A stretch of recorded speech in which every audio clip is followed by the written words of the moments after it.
तो मेरे प्यारे बच्चों, कैसे हो सभी। आशा करता हूँ सभी अच्छे होंगे और अच्छे से मन लगाकर पढ़ाई कर रहे होंगे। तो मेरे प्यारे बच्चों, आज मैं आपको पढ़ाने जा रहा हूँ प्रश्नावली 5.4 class 10th math, question number first. मेरे बच्चों, ये प्रश्नावली जो 5.4 है वो एच का मतलब उसे आपको खुद स्वयं करना है। ठीक है, आप कर सकते हो, आप खुद स्वयं करना है इसको। तो मेरे भाइयों, मेरे बच्चों, आज मैं आपको क्वेश्चन नंबर फर्स्ट पढ़ाने जा रहा हूँ प्रश्नावली 5.4 का। तो मेरे बच्चों, पहले हम क्वेश्चन नंबर फर्स्ट को पढ़ेंगे, समझेंगे, फिर उसे हल करेंगे। तो मेरे बच्चों, क्या दिया है? एपी। एपी मीन्स क्या होता है मेरे बच्चा? एपी मीन्स होता है मेरे बच्चों, एपी की फुल फॉर्म होती है मैटिक प्रोग्रेशन। एपी की फुल फॉर्म होती है मेरे बच्चों अर्थमेटिक प्रोग्रेशन। अर्थमेटिक प्रोग्रेशन समांतर श्रेणी बोलते हैं हिंदी में। ठीक है इसे। अब मेरे बच्चों, क्वेश्चन में दिया ये एपी है। अब क्यों दिया है, एपी क्या होती है ये भी समझा देता हूँ मेरे बच्चों। तो यही श्रेणी ले लेते हैं। ये श्रेणी दी गई श्रेणी एपी क्यों कहा है क्वेश्चन ने कि ये एपी है। तो मेरे बच्चों, एपी तब होती है जब दो पदों के बीच का अंतर समान हो, और नहीं होगा समान तो नहीं होगी। कैसे? ये श्रेणियों को, इनको पद बोलते हैं। ठीक है, पद। और इनको ऐसे, इसको पहला पद, दूसरा पद, तीसरा पद, और इनको पदों को ए से दर्शाते हैं। पहले पद को A1, दूसरे को A2, तीसरे को A3। जब दो पदों के बीच का अंतर निकालते हैं मेरे बच्चों, तो दूसरे में से हमेशा पहला पद घटाते हैं। जब अंतर समान आएगा तो हमारी समांतर श्रेणी है। दूसरे में से पहला पद घटाओ, 117 में से 121 जाएंगे, कितना बचा मेरे बच्चों? -4। ऐसे ही दूसरे में से पहला पद घटाओ तो कितना बचा? 113 में से 117 जाएंगे, -4। तो मेरे बच्चों, मैंने क्या कहा था?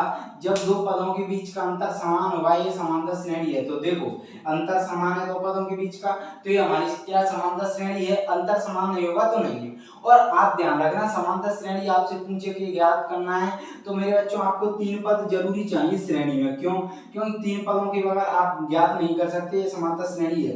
क्योंकि समांतर श्रेणी में सभी पदों के जितने भी पद होते हैं उनमें दो पदों के बीच का अंतर सभी में समान होता है, तभी वो समांतर श्रेणी होती है। ठीक है, अब मैं आगे भी पद लूंगा ना, तो उनमें भी समान होगा अंतर।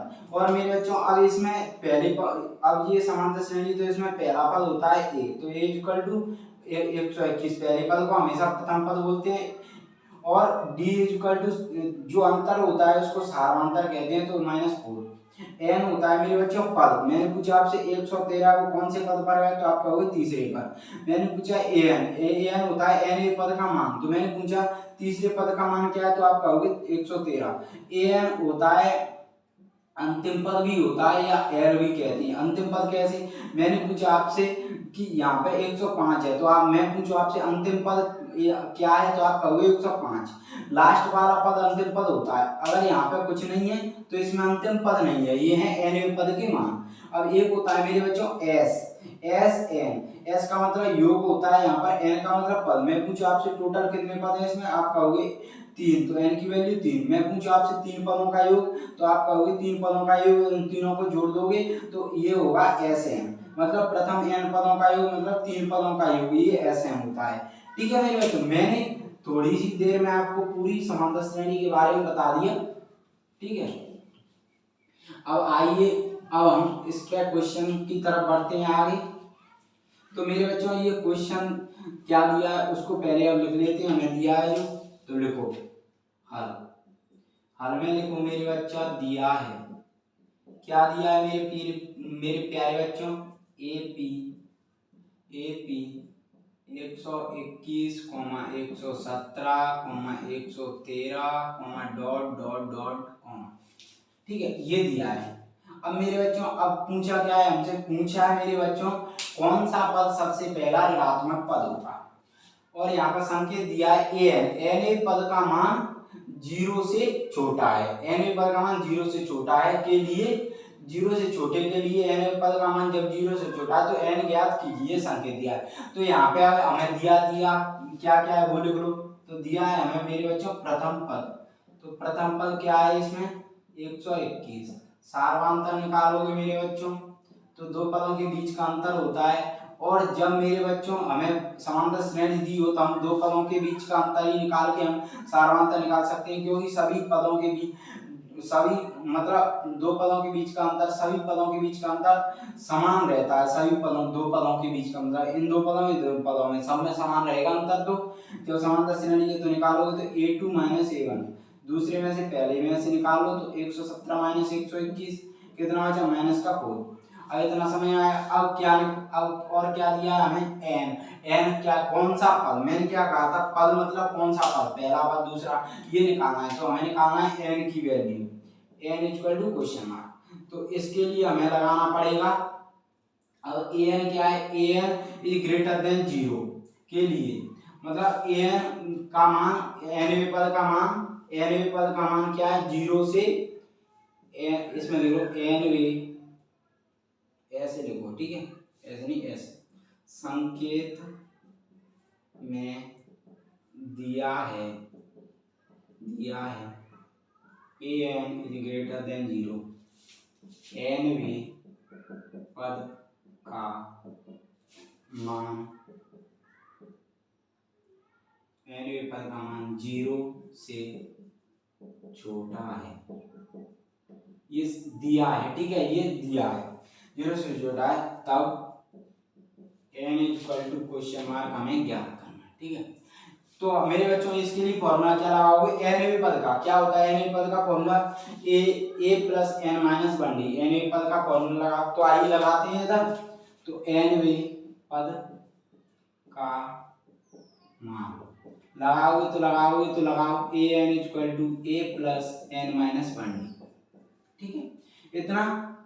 अब इसको हम क्या है थोड़ी देर बाद लगाएंगे, पहले इसको सॉल्व कर लेते हैं यहाँ से। तो देखो an हमें निकालना, ठीक है, मतलब n की वैल्यू हमें निकालनी है, कौन सा पद है, सबसे पहला ऋणात्मक पद, मतलब ऋणात्मक कह रहा है, मतलब ये क्या है प्लस में है।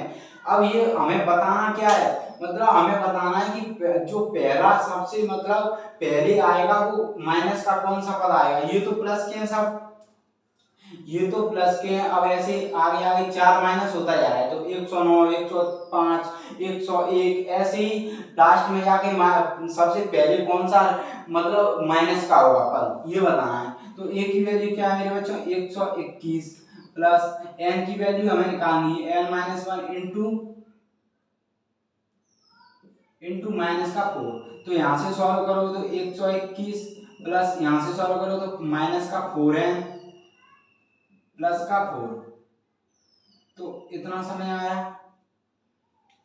अब देखो 121 प्लस माइनस का 4n प्लस 4, यहाँ से 125 माइनस का 4n, ये क्या है, ये nवें पद का इतना मान आ गया, इतना मान nवें पद का आ गया, ठीक है, समझ में आया। अब क्या कह रहा है, अब यहाँ पे कंडीशन देखो, ये तो हमने इतना सॉल्व कर लिया, अब यहाँ पे कंडीशन क्या है, an का मान 0 से छोटा है, तो यहाँ पे ये रख सकते हो आप, an का मान 0 से छोटा है, ठीक है, an का मान 0 से छोटा है, तो 125 minus 4n is greater than 0, क्योंकि an की वैल्यू 125 माइनस 4n निकली है, और ये कह रहा है an का मान 0 से छोटा है, तो ये 0 ऐसे हमने चिन्ह लगा दिया, कोई दिक्कत नहीं कुछ किया है। देखो an का मान, या n की वैल्यू निकालनी है, तो n की वैल्यू निकालना है, तो an का मान ये आया है, ये आया ना, an का मान ये आया, तो अब फिर कह रहा है an का मान ये है, an मतलब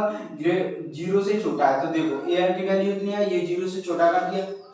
अब यहाँ से क्या करोगे 125 इधर ले जाओ तो प्लस का 4n, अब यहाँ से निकालोगे तो 125/4 ग्रेटर देन n, तो यहाँ से करोगे तो ये कितना आएगा 4 3 12 4 एकम 4 दो एक बचा 4 दूनी 8 4 5 20, ये ग्रेटर देन n, मतलब n का मान क्या हो सकता है, n का मान 31.25, मतलब n का मान 31 भी हो सकता है, n का मान 32 भी हो सकता है। अब हमें निकालना कैसे पता करेंगे, दो मान है तो हमें पता करेंगे उसमें n का मान क्या है रख के, n का मान क्या है रख के, कैसे n पद का मान, मतलब n पद का मान निकालेंगे तब हम पता चलेगा कोई कौन सा पद, मतलब दूसरा 31वां 32वां 33वां कौन सा पद ऋणात्मक है, n पद का मान निकालेंगे।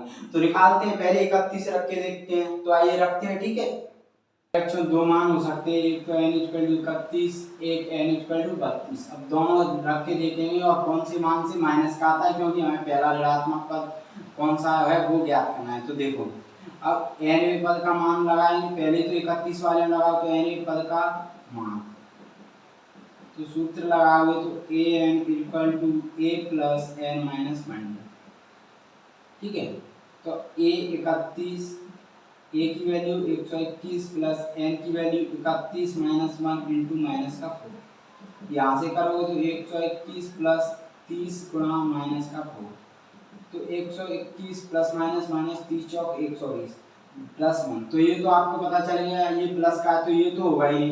अब 32 ही होगा, आप खुद ही दिमाग लगा पा रहे होंगे जहाँ तक nवें पद का मान। अब 32 में लगाओगे ना n इक्वल टू 32, तो an equal to a plus n minus 1। तो यहाँ से a 32 equal to 121 plus n की वैल्यू क्या है 32 माइनस 1 इंटू माइनस का 4, तो यहाँ से 121 प्लस 31 इंटू माइनस 4। ठीक है, तो यहाँ से सॉल्व करोगे तो यहाँ पे आ जाओ 131 प्लस माइनस का माइनस हो जाएगा 4 एकम 4, 4 × 12, 124 माइनस का, तो माइनस का कितना आएगा माइनस का 3, तो ये कितना आ गया माइनस का 3। तो मेरे बच्चों ये ऐसे लाइन खींच देता हूँ जिससे कंफ्यूजन हो। देखो अब क्या है nवें पद का मान, मतलब 32वें पद का मान, 32वें पद का मान क्या है माइनस का 3, मतलब ऋणात्मक। तो ये पूछ रहा था कौन सा पद, तो ये 32वां पद है, तो आप लिख सकते हो अतः AP 121, 117, 113, डॉट डॉट डॉट में 32वां पद सबसे पहला ऋणात्मक पद होगा। 32वां पद सबसे पहला ऋणात्मक पद होगा। समझ में आया आपको? मैंने 31 क्यों रखा, क्योंकि 31.25 आ रहा था, तो इसका क्लियर नहीं था, पॉइंट में आ रहा था, तो इसका मतलब ये है कि 31 भी हो सकता था, 31 से 32 भी हो सकता था। ठीक है, इसलिए हमने चेक किया। तो मेरे बच्चों अगर क्वेश्चन समझ में आया हो तो वीडियो को लाइक करें, शेयर करें, वीडियो पर कमेंट करें कि कैसा समझ में आया, और चैनल को सब्सक्राइब करना न भूलें। धन्यवाद, थैंक यू।